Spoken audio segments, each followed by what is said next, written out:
Now we know what is a model. We have a good definition. And it's really important because you constantly use models. A business model is a model. You use models in mathematics, you use in economy, you use model all the time. So it's really important to agree on what is a model. You have model in science. For example, the prisoner's dilemma is a way to modelize competition. And you have models everywhere. I'd like to go a little bit more in detail in 3 models out of philosophy, because this course is about philosophy and business. So what can we learn from philosophers? Philosophy is also about models. All giants, they finally had a theory. What's theory? Interesting.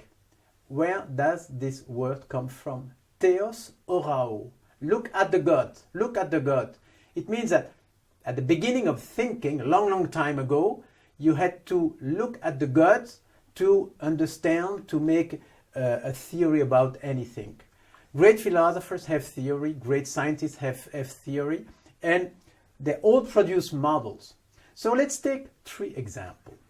The first one is very old model. It comes from 500 years before Christ. Philosophy began with Thales. Thales used to live in Milet, today in Turkey, but at that time in Greece. And he was sitting in front of a tree. And suddenly he had a question.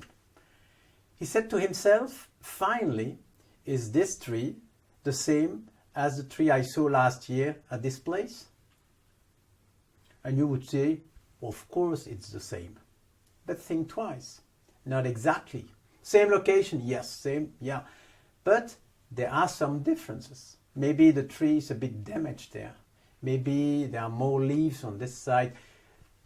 It's the same for your company. If I ask you, is your company today like it was a year ago? The answer is no. Is no.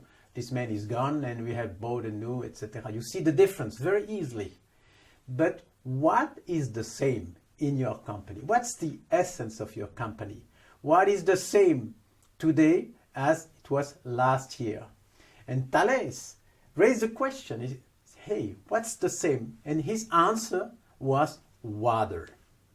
Water is the essence of change. The same water comes from the heaven, goes into the grass, it's eaten by the cow, and then it produces milk, etc., etc. Water is the constant. And it's a great philosophical question. Change is not easy to perceive, all differences. But what finally doesn't change? Why and in which way is Paris today like it was a year ago? And this question, of course, has crossed thousands of years of thinking. And one of the answers, a very old one, is this one. And this was proposed by Empédocle, another philosopher.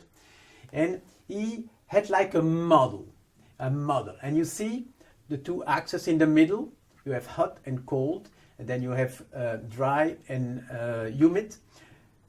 He produced a little matrix. He was in a way a consultant. He also produced matrix. And you can see in the 4 squares the 4 elements. Water, earth, fire, and air. Organized in a matrix. And for him, it was a way to understand the world. I will not describe all those. You can see it's a highly sophisticated model, but it's a model. That was the way Empédocle said to his friends and colleagues, I have understood how the world is working. This is the essence. This is what doesn't change. But of course, and I said it before, I will repeat myself now, a model is never good and never bad. The only relevant question about a model is this model useful? And probably at this time it was useful. It's like accounting. Accounting is not a picture of reality. It's a simplification, but it is useful. And so long time ago, Empédocle, it's 400 years before Christ, Empédocle already used models. This was my first example. The second one, which also comes from philosophy, is Plato's cave, the cave of Plato, probably the most famous model in the philosophy. And the story is very simple. Plato wanted to explain how we think. So he said to us, imagine a cave and you have prisoners. The prisoners are attached and they cannot move. And the only thing they see is the wall in front of them. And there is a fire in their back. So what do they see? Shadows. Eventually moving shadows. They haven't seen anything else. So for them, the reality is made out of those shadows. At a given time, one of the prisoners can escape, goes out of the cave and see the world. And then he comes back and tells his friends, hey, you're completely wrong. What you see on the wall, it's absolutely not the world. It's a vague, fuzzy picture of reality because of the sun, etc., etc. And it was such a shock for the other prisoners, they killed him. But this cave of Plato is still today valid in a way. To me, I used to be in a trading room. I was in charge of back office in a bank. And when I saw all those screens, and the traders in front of them, I said to myself, in the end, we are still today in the cave of Plato. The only difference is you don't have shadows on the wall, you just have information on the screen. Because in the end, the validity, the reliability of those figures, of those numbers, is not greater, I believe, than what's the details of the shadows on the wall. That was my second model. And a third, you have a lot, but I just select three. Again from philosophy. Now we move to Schopenhauer. Schopenhauer, not that old, that's 150 years ago. And I'll tell you the story, how it happened to me. I was invited by the CEO of a car manufacturer, luxury car. And it was really interesting because during the lunch he told me, Luc, I have a problem. Tell me. And he said, some clients leave my brand and they don't complain. I don't understand why they leave. Because they don't have any critic. They don't say, this is interesting. And suddenly I thought about Arthur Schopenhauer. And Schopenhauer has a very simple model which could be useful to answer such a problem.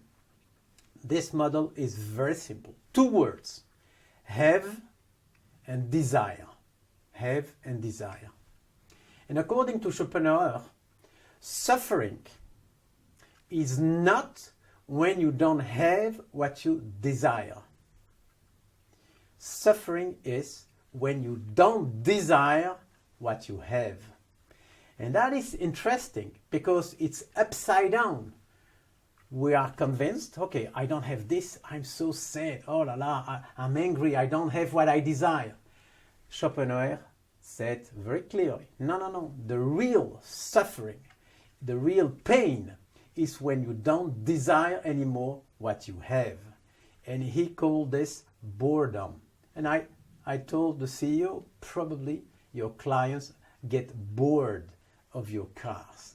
And this is not an easy situation. If you complain, you can fix the problem. You say, okay, I have a little noise in my wheel. So you can fix the problem because they don't have what they desire. But a client who gets bored, he doesn't desire anymore his car. That's a problem. And that's how we start working with him.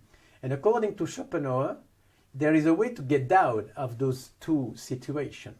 And it is simple. In a way, you have to organize a life in such a way you desire what you have.